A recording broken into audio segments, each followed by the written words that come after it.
다음 내용을 잘 정리해 주세요.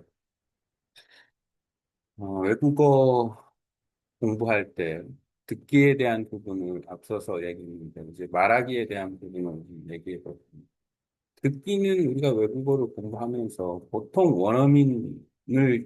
원어민이 말하는 걸 집중적으로 듣게 되죠.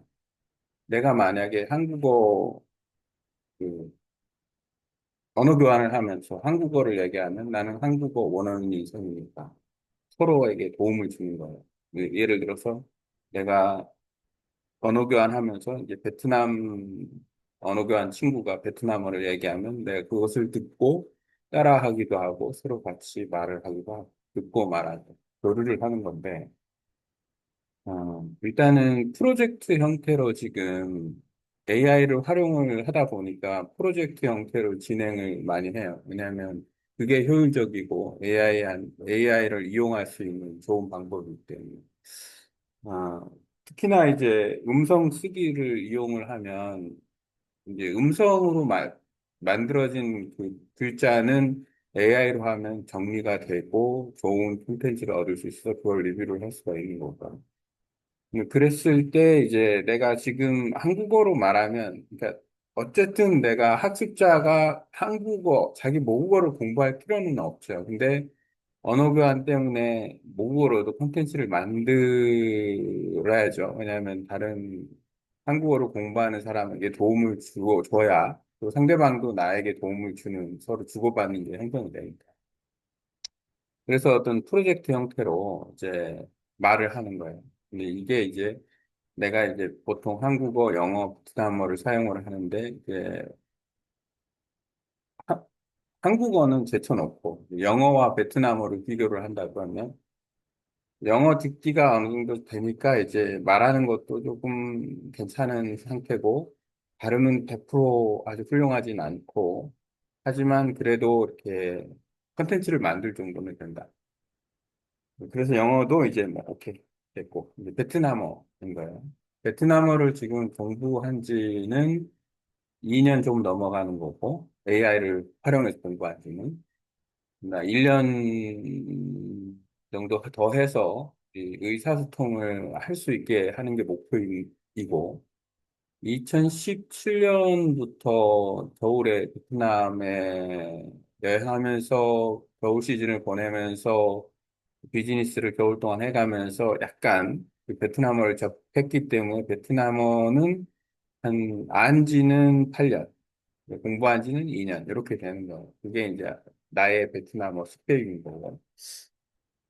궁극적으로는 지금 내가 베트남어 글쓰기를 하거나 음성 글쓰기를 하거나 아니면은 요즘에는 노트북 LM을 이용한 리뷰도 해요. 마인드맵을 설명하면서 핵심은 뭐냐면 예를 들어서 노트북 LM의 마인드맵을 베트남어로 설정을 해놓으면 베트남어로 이제 마인드맵이 나와서 내용 파악은 돼요. 왜냐하면 단어를 알면 내용 파악이 되는 거니까. 단어는 이제 그동안에 2년 동안 유튜브 그러니까 자막을 읽어가면서 어느 정도 능력치로 끌어올려서 어느 정도 모르는 단어도 있지만 대부분 이해가 돼요. 읽으면은.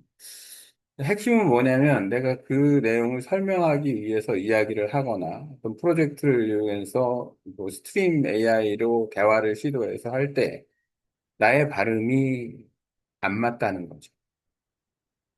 궁극적으로는 안 맞는 게 사실은 팩트인 거예요. 사실인 거예요.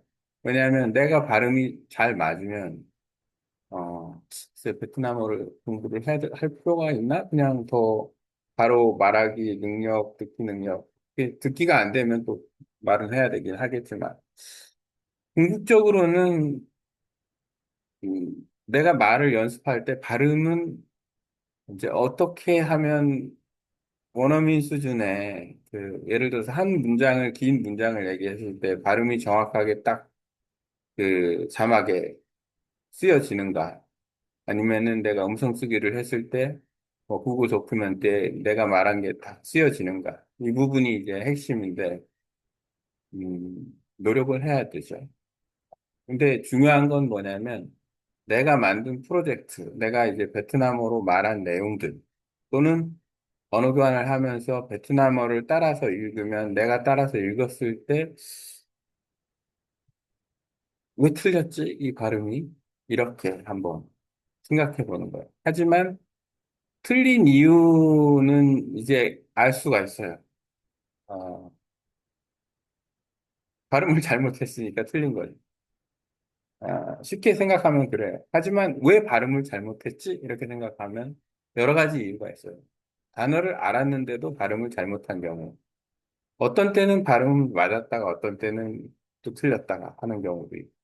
어떤 단어를 정확하게 몰라서 발음을 못한 경우. 근데 단어와 그냥 음절 하다 보니까 조금 더 부드럽게 얘기하면 구문을 하고 문장을 더 부드럽게 얘기하면 발음이 더 잘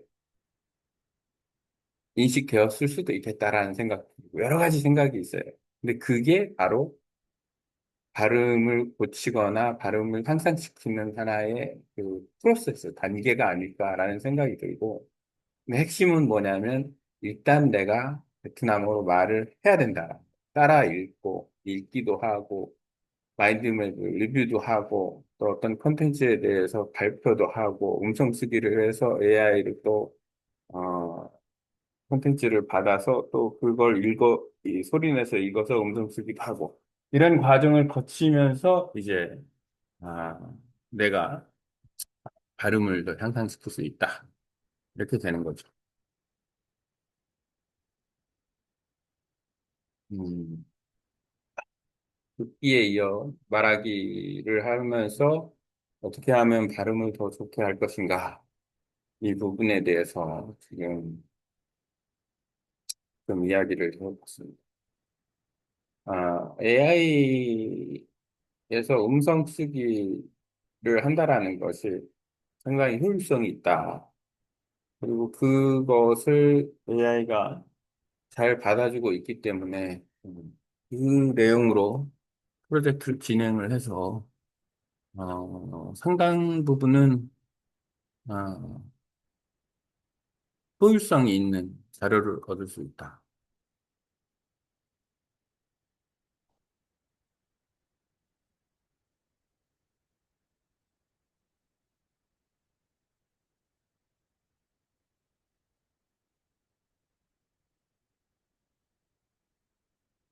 Translate into English and Vietnamese above.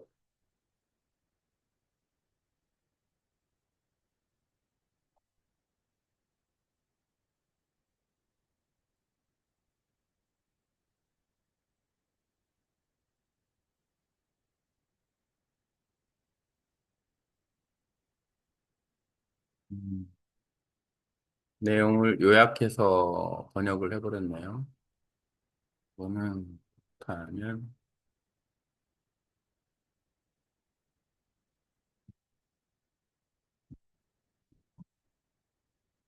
한 번 더 명령을 다르게 해서 translate into English and Vietnamese with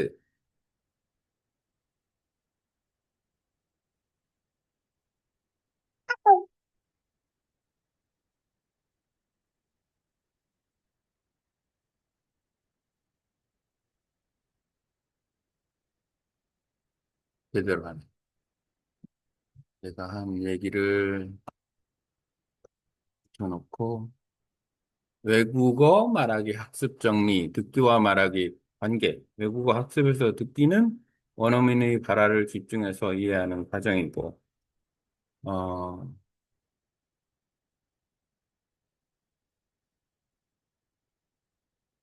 언어 교환에서는 서로의 모국어를 통해 주고받는 학습이 이루어진다.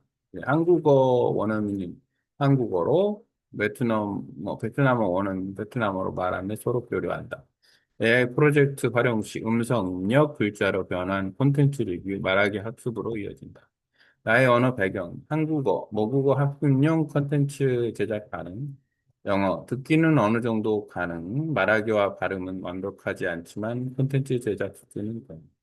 베트남어, 접한 지 약 8년, 2017년부터 여행과 비즈니스 경험, 본격 공부는 2년, AI 활용 학습은 2년 계속되는데, 이거는 좀 잘못된 거고, 목표, AI 언어 교환 프로젝트 활동을 통해 실질적 의사소통 가능 수준에 도달하는 것, 학습 방법과 도구, AI 활용, 음성 입력으로 말하기로 자동 텍스트와 발음 정확도 점검, 노트북 LM 마인드맵 베트남어로 설정, 단어 중심으로 내용 이해 및 설명 연습, 콘텐츠 기반 학습, 유튜브 자막 동영상으로 단어와 표현 습득, 베트남어 노래 영화 프로젝트 발표 등으로 감동 습득, 언어 교환, 원어민 친구와 직접 배우를 듣고 따라 읽기, 발음 교정 기회를 얻고, 발음 문제와 개선 과정, 문제인식, 발음을 잘못하면 인식 오류 발생, 텍스트 변환 시 어긋남, 원인, 단어를 알아도 발음 오류 발생, 같은 단어라도 발음이 일관되지 않을 수 있음, 음절 단의 발음이 뚝뚝 끊기면 인식률 저하, 개선 방향, 더 부드럽게 연결해서 문장을 말할 때 발음이 잘 인식된,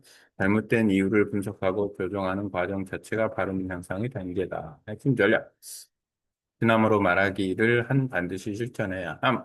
따라읽기, 마인드맵 리뷰, 콘텐츠 발표, 음성 입력, 발화 교정 등 AI와 언어 교환을 병행하며 발음을 점검하고 개선한다. 반복적 훈련을 통해 발음, 듣기, 말하기가 연결된 학습 구조 확립을 한다. 외국어 말하기에서 중요한 그것은 꾸준히 말하는 것이다. 발음 오류는 필연적이지만 AI와 언어 교환을 활용해 점검, 수정하는 과정 자체가 학습의 핵심이다. 결국 말하면서 고쳐나가는 것이 가장 효과적인 방법이다. 이상 말하기에서 발음 강화, 발음 향상에 대한 부분을 이야기를 해봤습니다. 발음이 너무 안 좋아서 고민이 계속되네요.